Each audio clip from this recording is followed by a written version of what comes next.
Bismillahirrahmanirrahim. Uhayyikum bittahiyatil Islam, tahiyatul ahlil jannah, tahiyatan min 'indillah. Assalamu alaikum warahmatullahi wabarakatuh.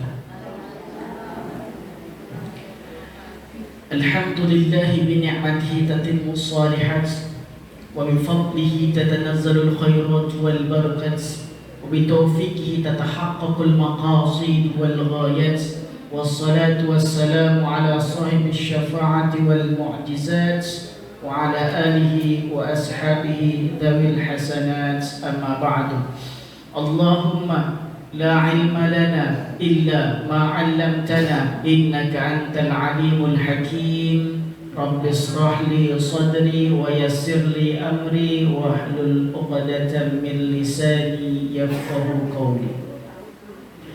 Yang saya hormati Ketua Pengurus Perwiridan Ummahat, ibu-ibu Musalla An-Nasirun dan segenap jajaran kepengurusannya, yang saya hormati para orang tua kami, para bunda, insyaallah kita semua dirahmati oleh Allah Azza wa Jalla. Bunda sekalian yang dirahmati oleh Allah Ta'ala, bersyukur kita kepada Allah atas nikmat yang Allah berikan kepada kita sehingga kita dapat berkumpul di sini untuk sama-sama mengkaji tentang ayat-ayat Allah. Kata Allah Subhanahu wa taala, yarfa'illahu alladhina amanu minkum walladhina utul ilma darajat. Allah pasti akan mengangkat derajat orang-orang yang beriman dan menuntut ilmu beberapa derajat. Artinya orang yang ada iman dalam hatinya dan dia sering menuntut ilmu dan dia mencari ilmu, maka ilmu itu akan membuat dia mendapatkan derajat yang lebih di antara orang lain. Maka sering kita lihat di masyarakat, kalau orang dia berilmu, dia dihormati di masyarakat. Maka antara orang yang berilmu dengan orang yang tak berilmu ketika dalam majelis pernikahan saja berbeda tempatnya. Orang yang berilmu biasanya dia ditempatkan di tempat yang paling depan. Kalau orang yang tak berilmu, dia ditempatkan di tempat yang paling belakang. Bahkan begitu juga dalam majelis-majelis manapun, kalau dia berilmu maka ia akan cenderung dihormati oleh orang karena Allah yang mengangkat derajatnya. Hari ini Waalaikumsalam. Hari ini kita ingin mengkaji tentang Muharram. Memang agak sedikit terlambat ketika kita berbicara tentang bulan Muharram, tapi insyaallah kita masih dalam keadaan bulan Muharram. Dan mudah-mudahan ini tidak membuat keterlambatan pembahasan tentang Muharram ini tidak membuat kita itu istilahnya basi untuk membahas tentang bulan Muharram. Izin Ustaz.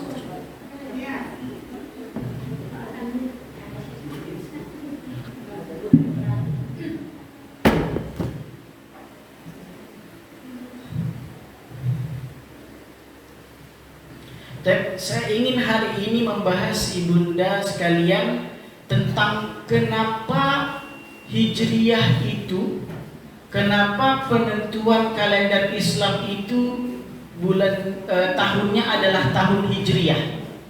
Apa filosofinya, apa motivasinya, dan apa yang menjadi pertimbangan ketika itu diambil tahun Hijriyah yang menjadi tahun awal kalender Islam.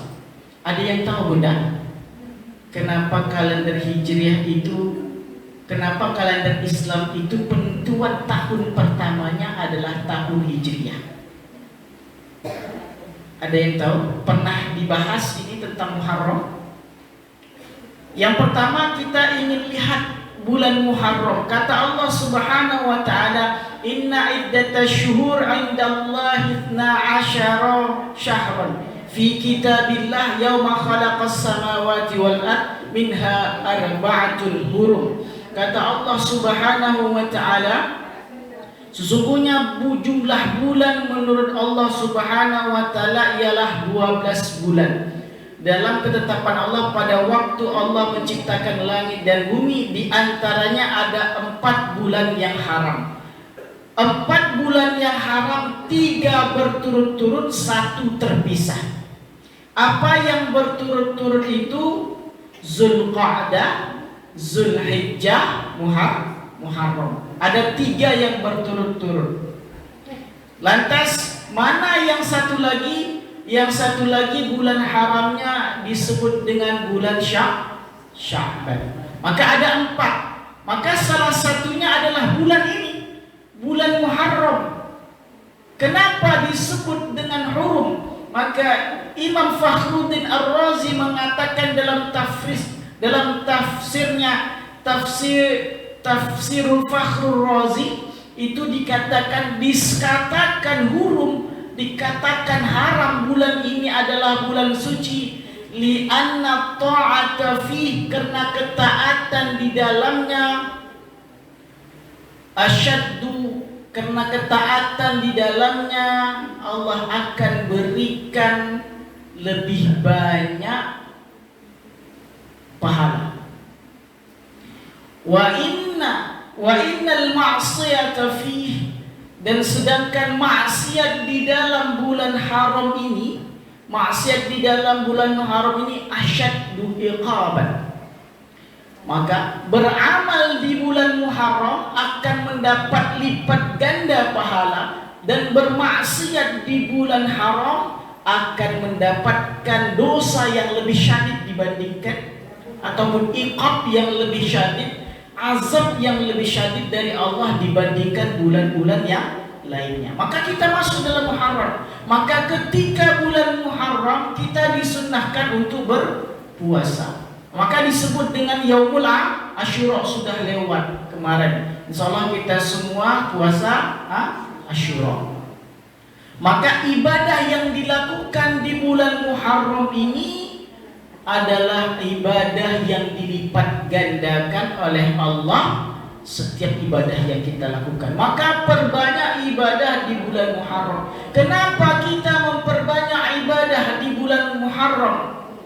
Karena tadi Allah katakan ini adalah bulan haram, bulan-bulan yang Allah sucikan, ada 4.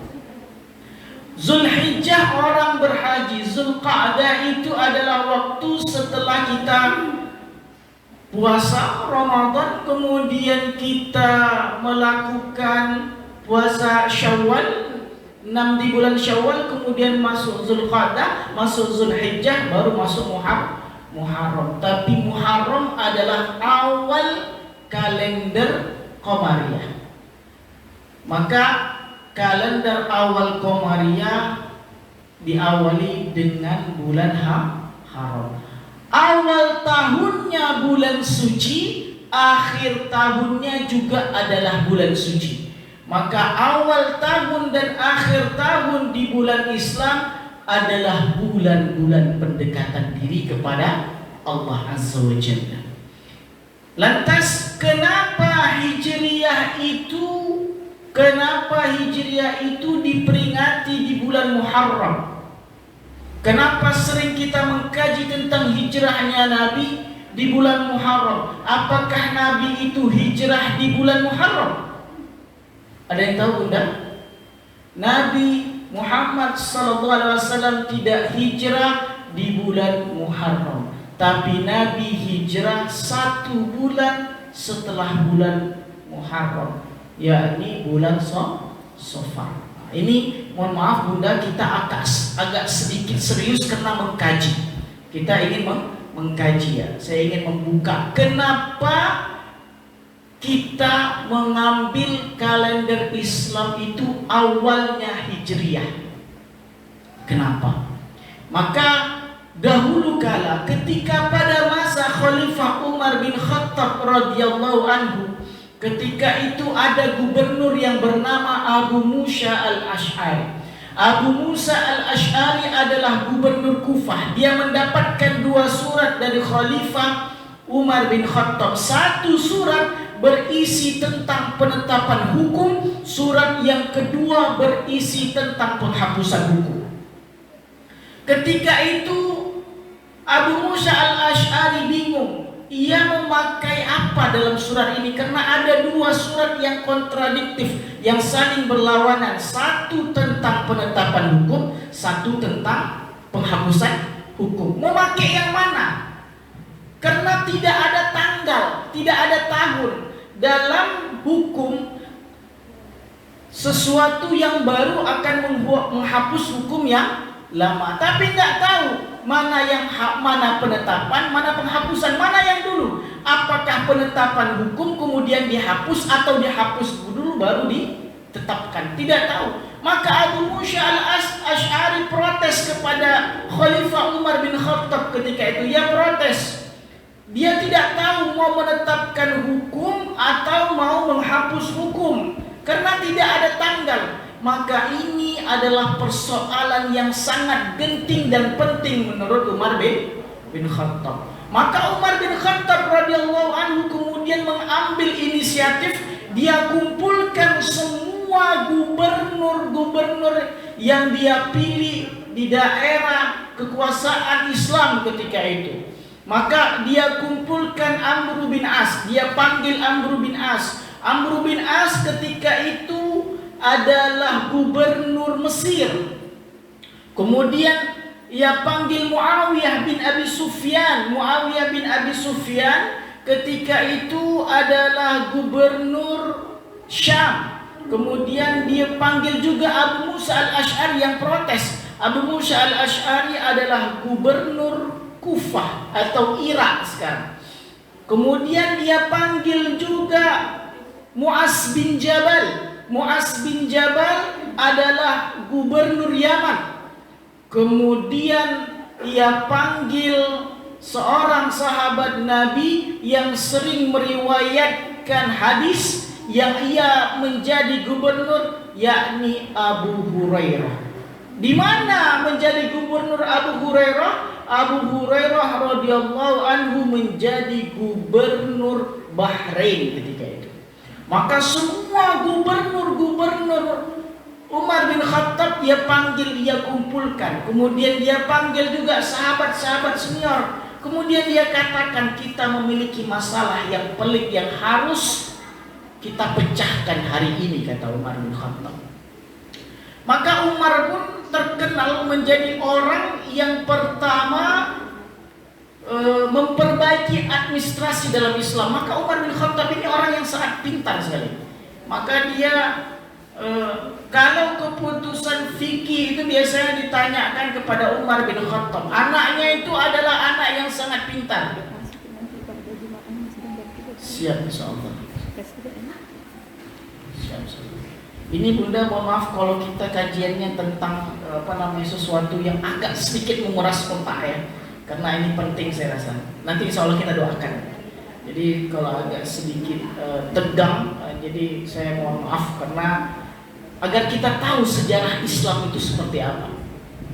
Maka Umar bin Khattab meminta Islam ini butuh kalender, butuh penentuan kalender, butuh tahun. Dahulu kala ketika masa Nabi Muhammad, masa Abu Bakar Siddiq itu belum ada tahun. Kapan penentuan tahun? Tidak ada namanya tahun pertama, tahun kedua, tahun ketiga. Tahun 1, tahun 2, tahun 3 itu tidak ada. Orang mengetahuinya tahun pertama Hijriah, tahun kedua ada juga tahun pertama kenabian, tahun kedua kenabian, tapi tidak dituliskan dalam bentuk tulisan. Lantas bagaimana menentukan tahun ketika masa sebelum Islam? Ingat, ada sebuah peristiwa penting. Kalau terjadi peristiwa penting, itulah nama tahunnya. Contohnya, ketika dahulu kala Nabi dilahirkan, disebut dengan tahun apa Bunda? Tahun gajah. Kenapa disebut dengan tahun gajah? Karena ketika Nabi Muhammad lahir, Nabi Muhammad SAW lahir, datanglah serombongan pasukan dari Yaman yang dalam pasukan tersebut ada gajah. Padahal gajah tak ada di Jazirah Arab. Gajah tak ada di Jazirah Arab. Maka sesuatu yang luar biasa ketika ada pasukan membawa gajah. Siapa yang bawa? Yang bawa adalah Raja Yaman ketika itu. Siapa namanya? Abraha. Kenapa Abraha membawa pasukan gajah ketika itu? Karena Abraha membuat sebuah gereja. Yang gereja tersebut adalah gereja orang Nasrani. Dia ingin membuat sebuah gereja menggantikan pusat ibadah orang Arab yang ada di Makkah. Maka ia hancurkan Ka'bah agar orang-orang pindah ke Yaman beribadah ke tempat mereka, ke tempat dia, ke gereja dia. Dijadikanlah pusat peribadatan. Maka ia ingin menghancurkan Ka'bah, padahal Ka'bah adalah Baitullah. Dari mana gajah itu datang? Gajah itu tidak ada di Arab Saudi. Lantas dari mana? Tidak ada di Jazirah Arab ketika itu, tapi diimpor dari Afrika. Kenapa bisa datang dari Afrika? Abraha adalah Raja Yaman berkulit hitam dari Ethiopia. Ya bunda, Abraha orang kulit hitam, bukan orang Arab. Lantas bagaimana dia bisa masuk ke Yaman ketika itu? Kalau kemarin saya cerita tentang Ashabul Jannah, ada juga cerita tentang Ashabul Ukhdud. Ashabul Ukhdud ini cerita adalah sekelompok orang beriman yang dibakar hidup-hidup oleh Raja Yaman sebelum Abraha. Kemudian mereka dibakar hidup-hidup di paret. Maka disebut dengan Ashabul Ukhdud. Dibakar hidup-hidup dalam paret. Peristiwa ini diketahui oleh Raja Ethiopia ketika itu. Raja Ethiopia adalah penganut agama Kristen, penganut agama Nasrani ketika itu. Nah, karena yang dibakar adalah orang yang beriman kepada Allah, sedangkan agama mereka Nasrani mengikuti Isa sebagai Rasul, dan mereka dibakar hidup-hidup karena mereka beriman kepada Allah. Maka datang surat, kemudian Raja Ethiopia mengirimkan sejumlah pasukan yang dipimpin oleh panglima perang bernama Abraha. Maka mereka serang Yaman, kemudian mereka menang. Kemudian Raja Zalim yang telah membunuh orang-orang yang beriman tersebut kalah oleh Abraha. Kemudian Abraha diangkat jadi raja. Tapi karena sombongnya Abraha, dia ingin pula menghancurkan Ka'bah. Padahal sebenarnya Ka'bah adalah Baitullah. Maka inilah dia ambil pasukan, karena pasukan yang dia bawa salah satunya pasukan bergajah. Maka pasukan itulah menyerang Ka'bah.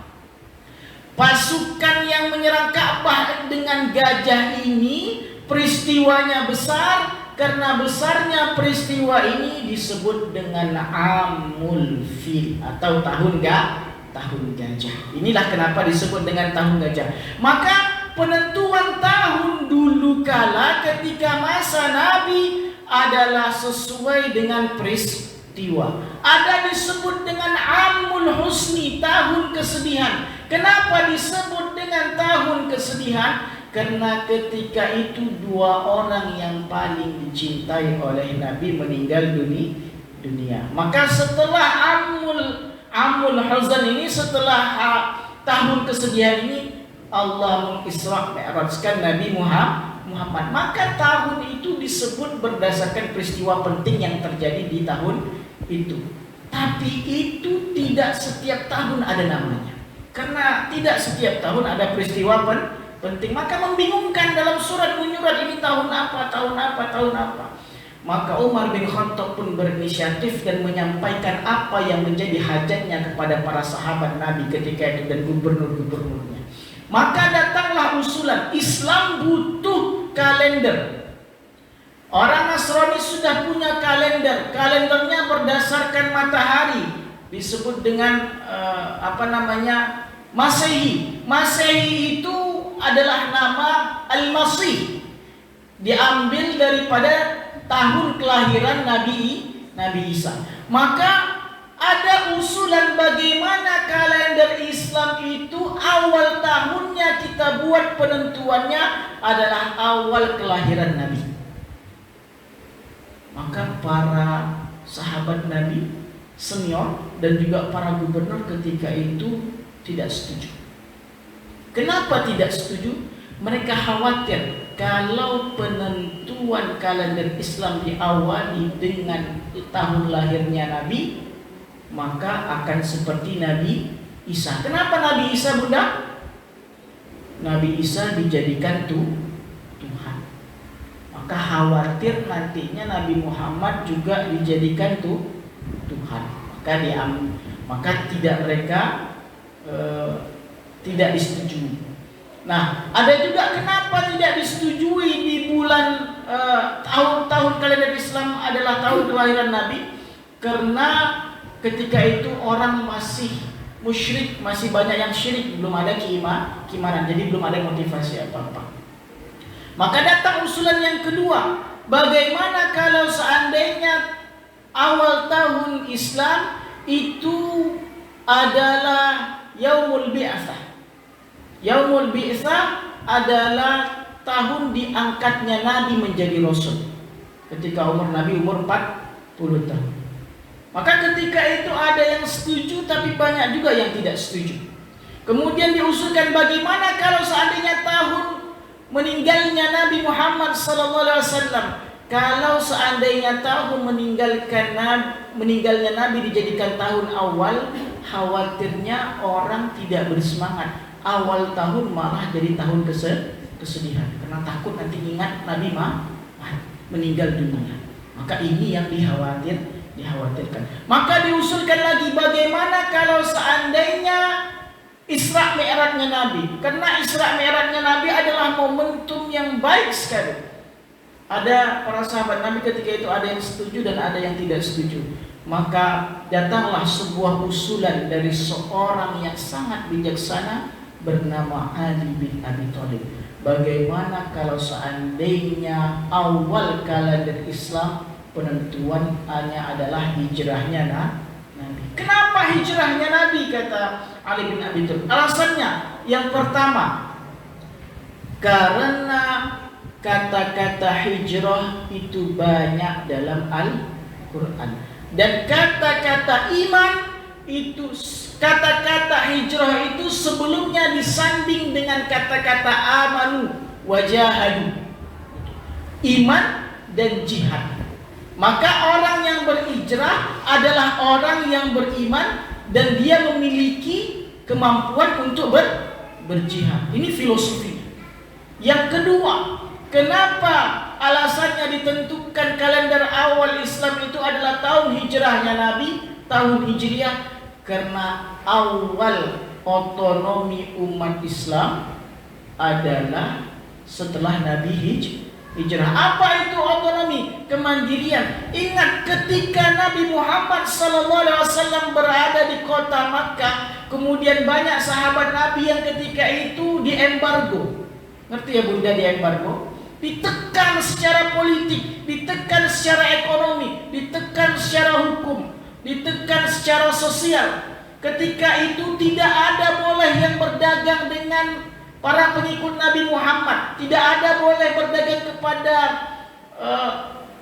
kabilah ataupun anak keturunan Abdul Muthalib.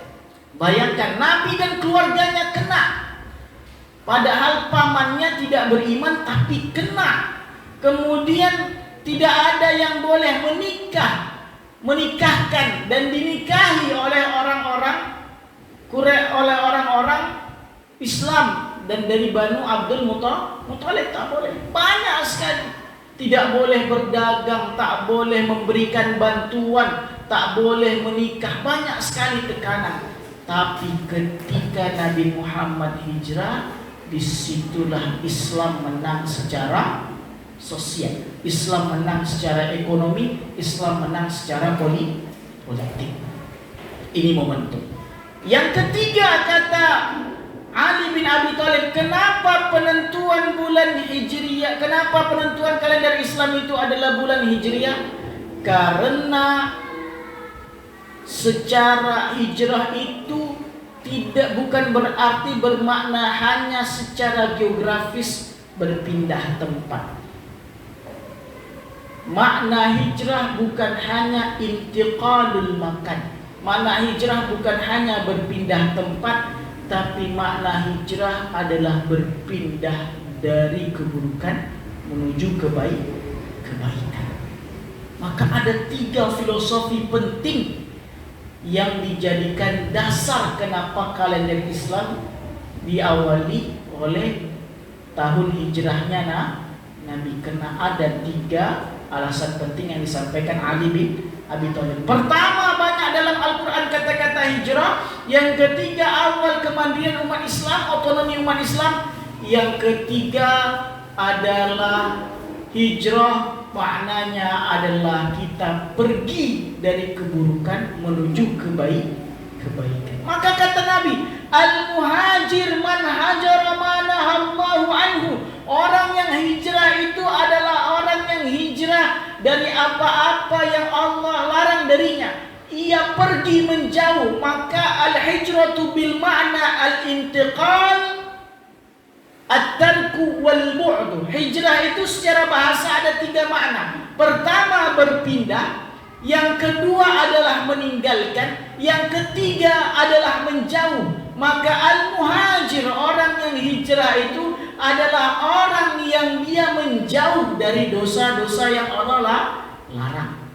Itu yang pertama. Dalam hadis lain dikatakan al-muhajir, orang yang hijrah itu adalah man hajara minal khataya wadh-dhunub. Orang yang hijrah adalah orang yang pergi, yang menjauh dari dosa-dosa dan kesalahan-kesalahan. Kalau dia dulu orang berdosa, maka dia sekarang menjadi orang yang beriman. Itulah maksud daripada hijrah. Maka filosofinya penting. Maka ditentukanlah awal tahun Islam adalah hijriyah.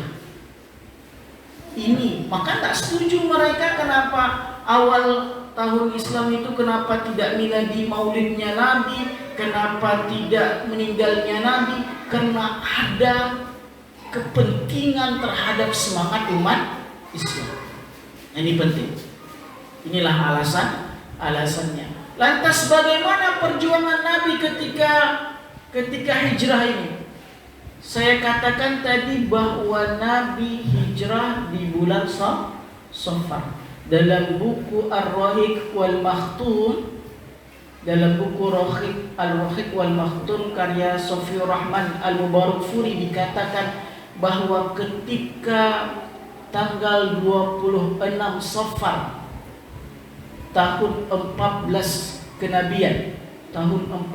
kenabian, dibuatlah sebuah rapat kabilah-kabilah Arab ketika itu. Mereka membuat rapat untuk membuat makar membunuh Nabi. Kenapa Nabi ingin dibunuh? Karena ketika itu banyak penduduk Makkah yang hijrah dari Makkah ke Madinah. Kenapa mereka hijrah? Karena mereka ditekan di Mekah. Kemudian mereka hijrah ke Madinah. Madinah itu ketika itu bernama Yasrib. Ketika seandainya umat Islam mereka pindah kemudian menguasai Madinah, maka akan berbahaya. Kenapa berbahaya, Bunda? Karena Madinah atau Yasrib ketika itu adalah jalur perdagangan orang-orang kafir Quraisy Mekah ke Syam.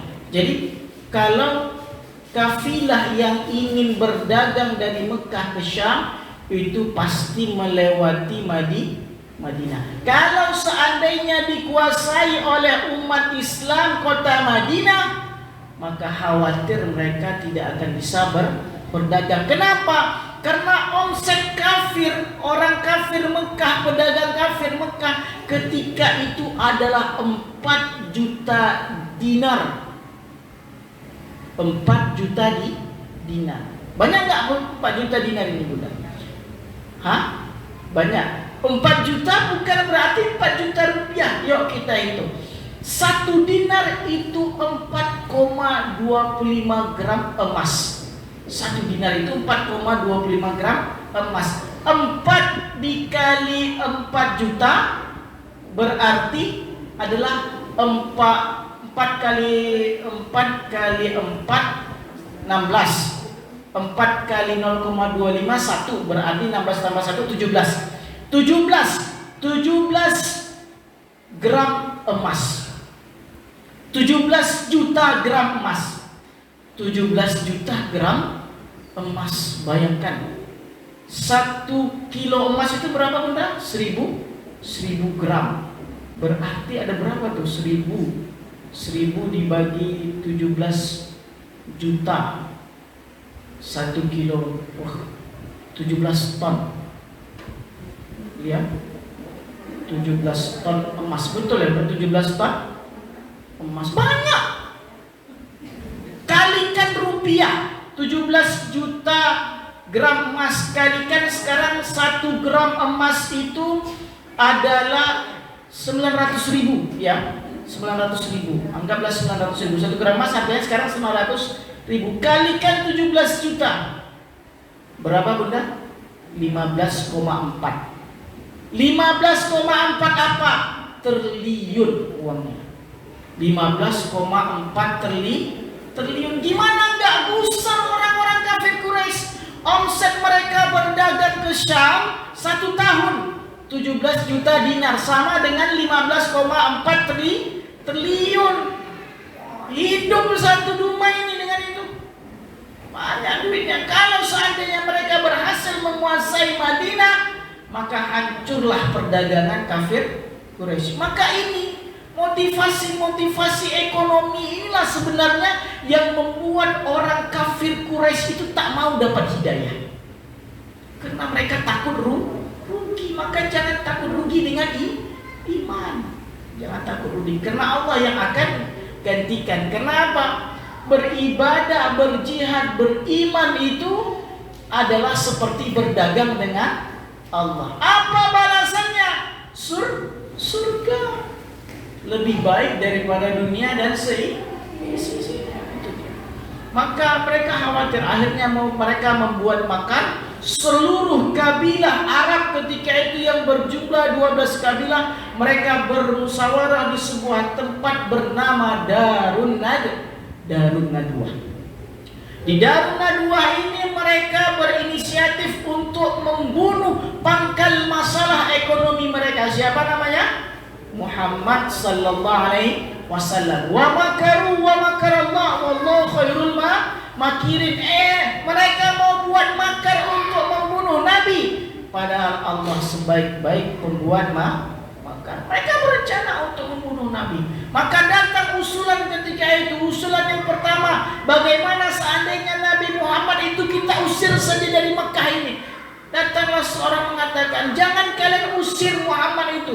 Tahukah kalian kalau seandainya kalian usir Nabi Muhammad itu memiliki mulut seperti mulut sihir. Kalau orang mendengar kata-katanya dia akan tersihir. Itu. Memang ya Nabi Muhammad kalau ngomong itu orang langsung percaya. Dan ini berbahaya kata mereka. Kalau seandainya dia datang ke tempat lain, kemudian dia berbicara dengan kaum di tempat lain, kemudian dia membangun pasukan, dia akan menyerang kalian. Maka jangan dibuang. Kemudian datang usulan, bagaimana kalau seandainya Muhammad itu kita kerangkeng dia dalam sebuah kerangkeng yang berbentuk penjara, berbentuk kubus, kemudian kita jemur dia di samping Ka'bah. Tak kita kasih makan, tak kita kasih minum, biarkan dia sampai mati. Apa kata yang lainnya? Protes ketika itu. Kalau kalian buat seperti itu, jangan kalian sangka Nabi Muhammad tak punya pengikut. Pengikutnya banyak. Datang pengikutnya, dia buka itu kerangkeng, dia lepaskan, dia bangun pasukan, dia hancurkan kalian. Kalau itu bagaimana kalau kita pilih orang yang paling muda di antara kita, yang paling kuat, yang paling besar, kita berikan dia pedang, kita tepas kepala Nabi Muhammad. Datang lagi, tidak setuju. Kenapa tidak setuju? Kalau kita pilih salah satu orang, ingat Muhammad itu dari kabilah Abdul Manaf. Kabilah Abdul Manaf itu adalah orang yang membangun Darun Nadwah ini. Maka tempat perkumpulan mereka itu yang bangunnya, yang membuatnya adalah kakek Muhammad dan dia dari kabilah terhormat ketika itu. Kalau kita serang salah satu orang yang menyerang, maka semua kabilahnya akan berperang menyerang mereka. Maka bahaya, nggak bisa. Lantas datanglah usulan dari seorang yang bernama Abu Jahal. Abu Jahal ketika itu dipanggil dengan sebutan ya Aba Hakam. Aku ada usul, kata Abu Jahal. Apa itu Aba Hakam? Kata para yang ikut rapat. Kenapa disebut dengan Abu Hakam? Abu Hakam itu berbeda dengan Abu Jahal. Ini istilahnya dia lawan kata. Jahal, Hakam. Jahal itu artinya apa, Bunda? Bodoh. Hakam itu artinya apa? Bijaksana. Orang Arab memanggilnya orang bijaksana, sedangkan Nabi dan umatnya memanggil dia orang paling bodoh. Sebodoh-bodohnya orang. Kenapa seperti ini? Karena dia tidak menerima hidayah Allah. Padahal dia adalah orang yang pintar. Abu Jahal ini orang pintar. Namanya adalah Amr bin Hisham. Ada yang mengatakan namanya adalah Umar bin Hisham. Kenapa disebut dengan Umar bin Hisham? Karena Nabi pernah mengatakan, ya Allah, kuatkanlah Islam dengan salah satu dari Umarain. Umar yang pertama adalah Umar bin Khattab. Umar yang kedua adalah Amr bin Hisham atau Umar bin Hisham, atau Amr bin Hisham, Abu Jahal. Kenapa? Abu Jahal itu orangnya kuat, Abu Jahal itu orangnya pintar, Abu Jahal itu orangnya bijaksana, Abu Jahal itu orangnya pandai ngomong. Mirip-mirip dengan Nabi Muhammad, luar biasa. Orang kaya lagi dia Abu Jahal. Tapi karena dia tak mendapatkan hidayah, bukan karena dia tak tahu bahwa yang dibawa Nabi itu benar. Dia tahu bahwa yang dibawa Nabi itu benar. Siapa yang katakan? Anaknya Ikrimah bin Abu Jahal. Ikrimah mengatakan bahwa ayahnya tahu bahwa Muhammad itu benar, tapi karena dia gengsi, dia tak mau ikut Nabi Muhammad SAW. Itulah Abu Jahal. Maka dia disebut dengan Abu Jahal. Apa usulan Abu Jahal? Bagaimana kalau seandainya kita mengambil orang yang paling kuat, paling besar, paling hebat di antara kabilah kita, 12 kabilah ini membawa satu wakilnya untuk menyerang rumah Nabi Muhammad, mengepung kemudian membunuhnya. Kalau kita semuanya bergabung, kabilah Abdul Manaf takkan berani untuk berperang, karena dia berperang dengan satu kota Makkah. Maka ketika itu diterimalah usulan Abu Jahal. Inilah kemudian terjadi pengepungan. Kemudian Nabi Muhammad SAW ingin dibunuh. Lantas ada orang orientalis yang mengatakan Nabi Muhammad itu lari dari umatnya, lari dari orang yang didakwahinya. Kenapa? Karena orang yang didakwahinya harusnya di kota Makkah. Kenapa dia lari ke kota Madinah? Artinya dia sama dengan Nabi Yunus yang lari. Betulkah Bunda? Tidak. Nabi Muhammad tidak lari. Nabi Muhammad diperintah oleh Allah. Hasil rapat di Darun Nadwah itu dikupingi oleh intelnya Nabi Muhammad. Siapa intelnya? Jibril tahu, kemudian memberikan tahu kepada Nabi Muhammad, wahai Muhammad, jangan engkau tidur di tempat tidurmu hari ini, malam ini.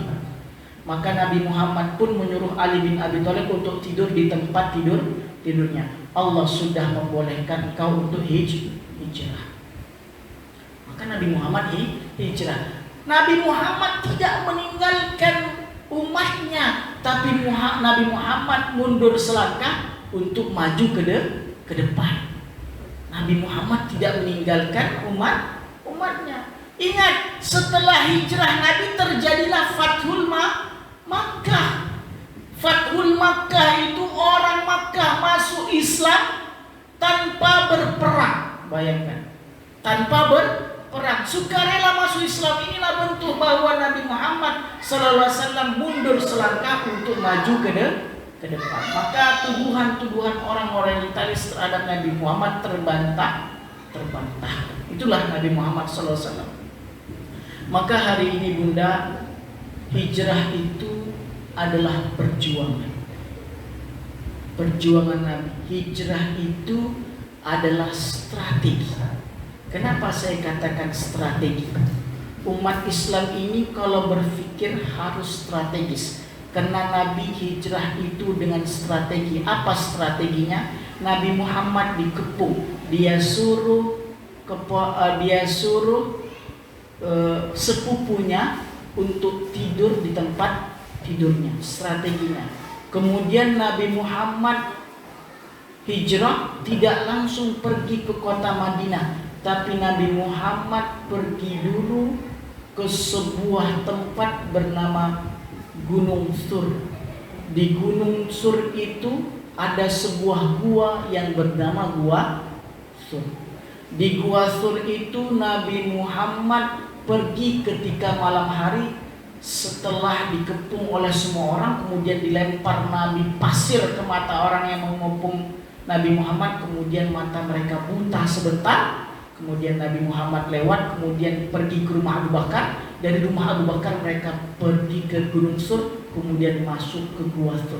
Di Gua Sur Nabi Muhammad berada 3 hari 3 malam, berdiam 3 hari 3 malam. Setelah mengecoh semua orang kafir Quraisy, bagaimana cara mengecohnya? Nabi Muhammad SAW sebenarnya di Gua Sur itu dengan 3 orang. Siapa yang pertama? Nabi Muhammad, Abu Bakar, kemudian yang 3 siapa? Abdullah bin Abu Bakar, anaknya Abu Bakar. Abdullah bin Abu Bakar itu ketika siang dia pergi ke kota Makkah, ketika malam dia masuk ke Gua Sur. Kenapa ketika siang dia pergi ke Makkah? Gua Sur itu berada di pinggiran kota Makkah. Ada yang pernah kan umroh ya Bunda? Dia jauh dari kota Makkah. Jauh dari kota Makkah, di pinggiran kota Makkah. Dan dia naik terjal ke atas gunungnya. Kemudian Abdullah bin Abu Bakar ini menjadi intel ketika siang, memberikan informasi ketika malam. Itu dia. Kemudian Nabi Muhammad juga ketika itu dibantu oleh seorang yang merupakan pembantunya Abu Bakar Siddiq bernama Amr bin Furaihah. Amr ini tugasnya adalah mengembala kambing, kemudian menghilangkan jejak-jejak daripada Abdullah bin Abu Bakar ketika itu, yang pulang pergi dari Gua Sur, kemudian ke Makkah, kemudian ke kota Makkah, kemudian ke pasar untuk mendengar. Jadi inilah strategi Nabi. Kemudian Nabi itu pergi bukan jalan kaki di jalan umum menuju kota Madinah, tapi Nabi Muhammad memilih seorang penunjuk jalan bernama Abdullah, saya lupa namanya, Abdullah apa? Abdullah ini bukanlah orang Islam ketika itu.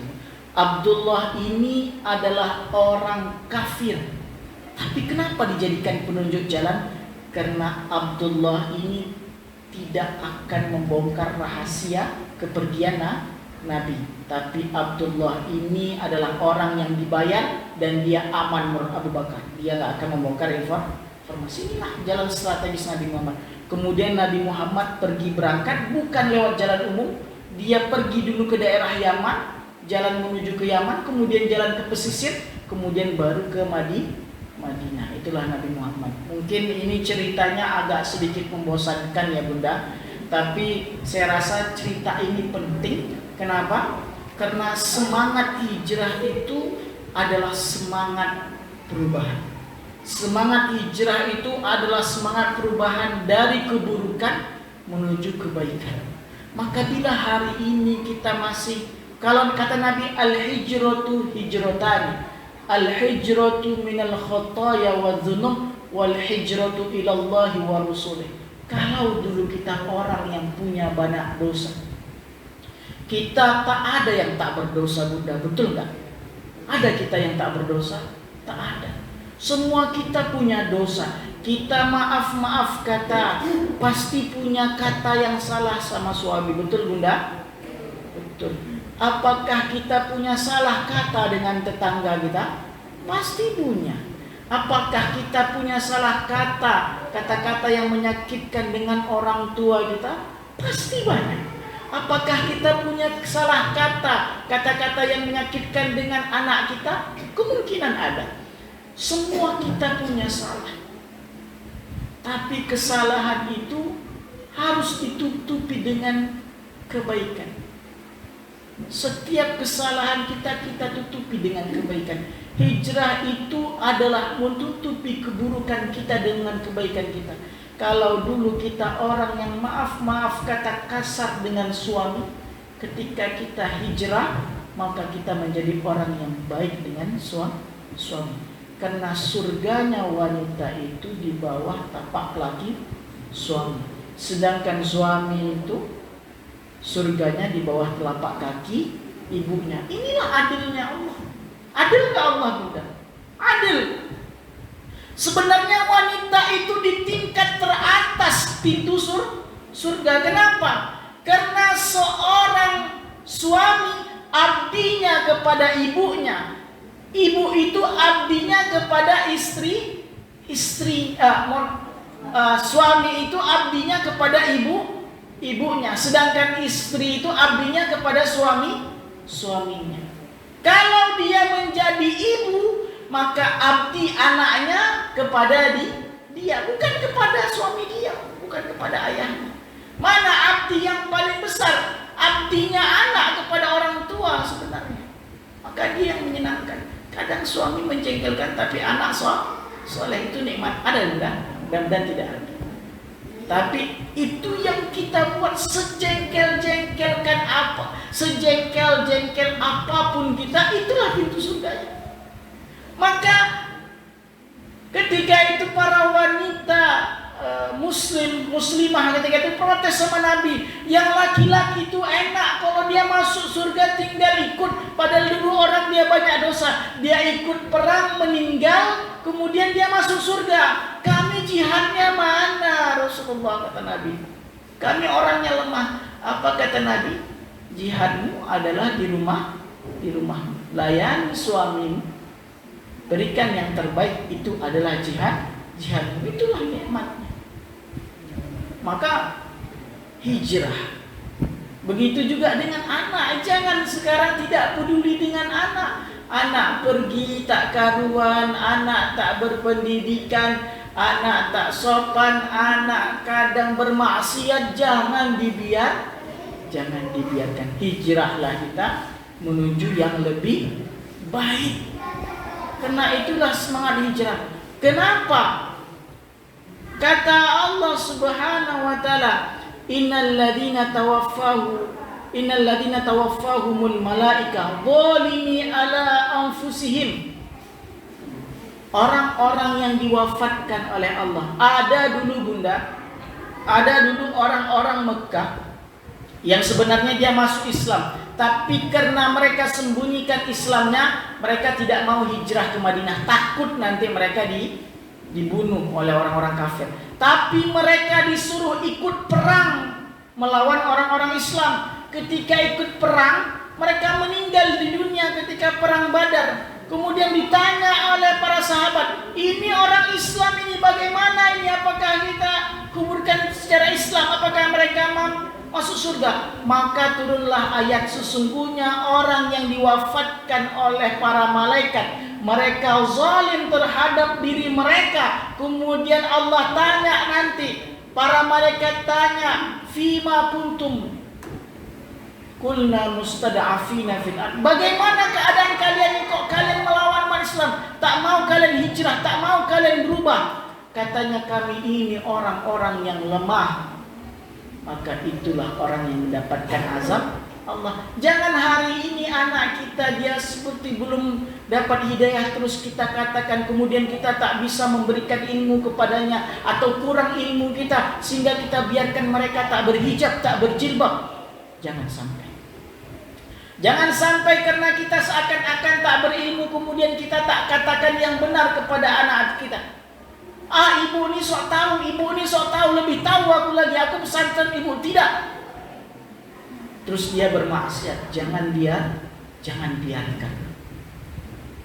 Tapi berikan mereka pengertian. Karena nanti akan ditanya oleh malaikat, kenapa kau biarkan anakmu? Kenapa engkau tak hijrah? Sekarang ada yang tak berhijab, dia katakan belum dapat hidayah.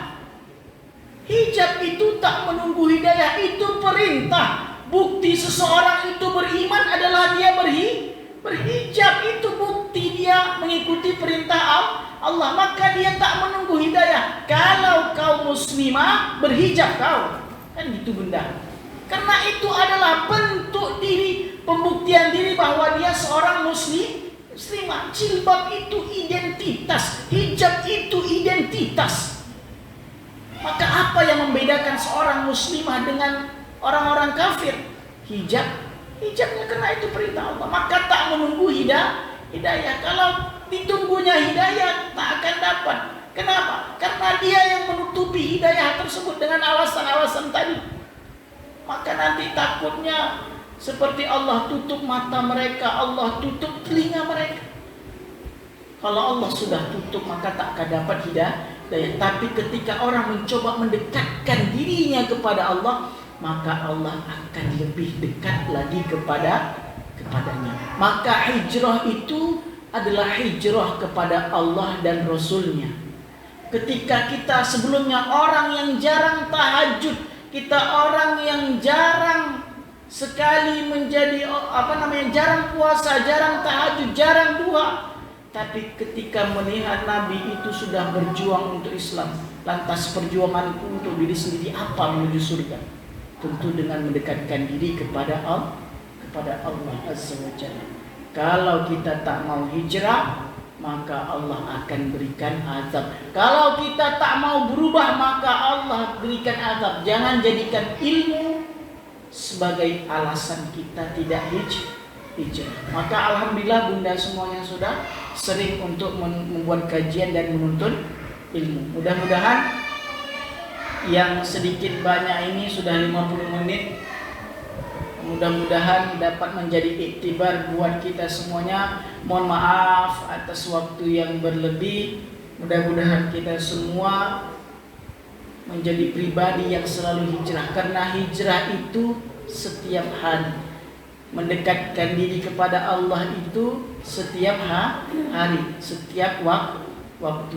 Karena orang yang hijrah itu akan Allah berikan rezeki yang berlimpah. Mudah-mudahan kita berdoa dulu sebelum kita tutup. Mohon doa bersama kesembuhan jemaah yang sedang sakit, yaitu Ibu Ernita. Maka kita doakan mudah-mudahan Ibu Ernita ini diangkat penyakitnya oleh Allah Azza wa Jalla dan diberikan kesembuhan oleh Allah Ta'ala dan diberikan kemampuan untuk bisa berkumpul bersama kita kembali untuk hadir dalam majlis-majlis ta'lim. Ala hadhihi niyyah wa kulli niyatin salihah. Al-Fatihah. A'udzu billahi minasyaitonir rajim. Bismillahirrahmanirrahim. Alhamdulillahi rabbil alamin. Arrahmanir rahim. Maliki yaumiddin. Iyyaka na'budu wa iyyaka nasta'in. Ihdinas siratal mustaqim. Siratal ladzina an'amta 'alaihim ghairil maghdubi 'alaihim waladdallin.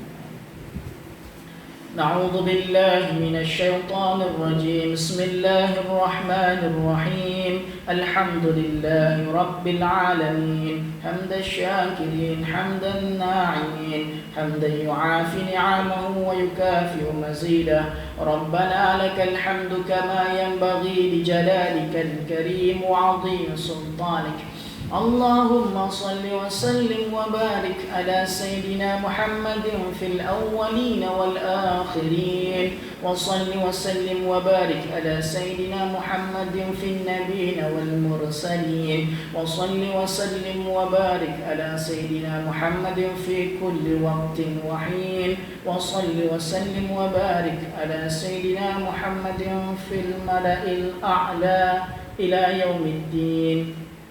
اللهم أنت ربنا لا إله إلا أنت خلقتنا ونحن عبادك ونحن على عهدك ووعدك ما استطعنا نعوذ بك من شر ما صنعنا نبوء لك بنعمتك علينا ونبوء بذنوبنا فاغفر لنا فإنه لا يغفر الذنوب إلا أنت.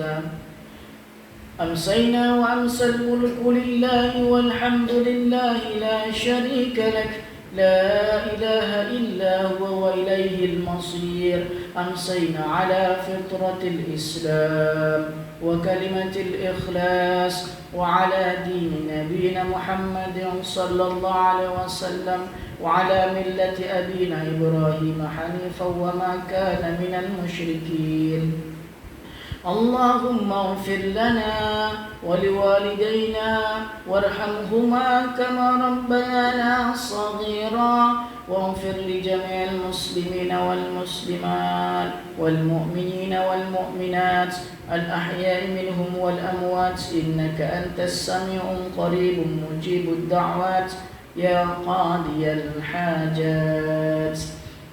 اللهم يا أرحم الراحمين يا شفيع يا مجيب السائلين نسألك العظيم رب العرش العظيم أن يشفي Ibu Ernita يا أرحم الراحمين شفاء لا يغادر سقما ولا ألما آمين آمين يا أرحم الراحمين. اللهم أنت شافي لا شفاء إلا شفاؤك شفاء لا يغادر سقما ولا ألما آمين يا أرحم الراحمين. اللهم أنت شافي اشفي Ibu Ernita يا أرحم الراحمين شفاء لا يغادر سقما ولا ألما آمين يا أرحم الراحمين. اللهم اجعل جمعنا هذا جمعا مرحوما وتفرقنا من بعده تفرقا معصوما. اللهم إنك تعلم أن هذه القلوب قد اجتمعت على محبتك والتقت على طاعتك وتعاهدت على دعوتك وتوحدت على نصرة شريعتك فوثق اللهم رابطتها وأد مدها واهدها سبلها واملأها بنورك الذي لا يخبو واشرح صدورها بفيض الإيمان بك وجميل التوكل عليك إنك نعم المولى ونعم النصير.